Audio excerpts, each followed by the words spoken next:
The next drafting setting we're going to look at on the status bar is SC, Selection Cycling. So if I click on that and switch it on, what will happen at the moment is if I hover over that object there, which is a rectangle, you'll notice nothing happens. It just highlights in the normal way.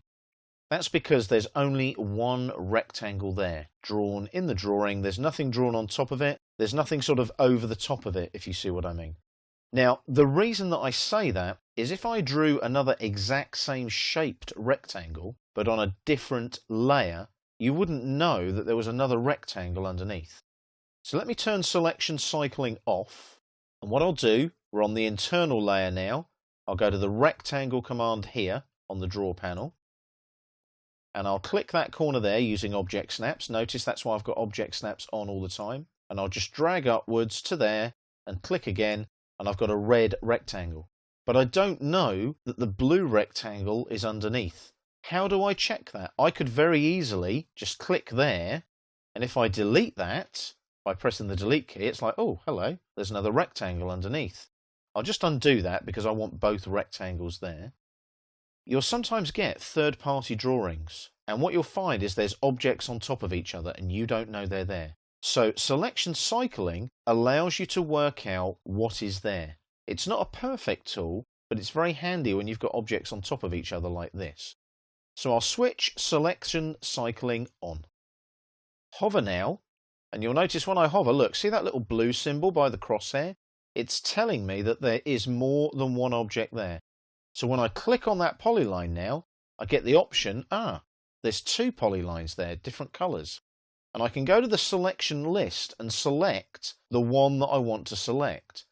So if I now select the blue one, what happens now is it's selected the blue one and not the red one.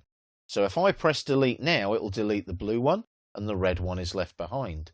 If I go back and undo that again, you'll notice now the red one is still there and also the blue one is still there. But I've got selection cycling on, so if I hover, there's my little blue symbol again. I click. This time I might select the red one.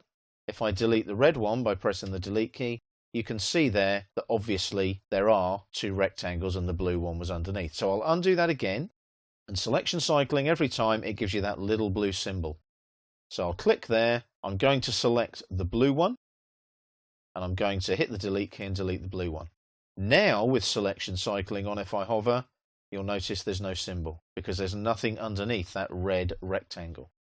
If I right click on SC here, there are settings that can be set. So you'll notice not much, but they're useful.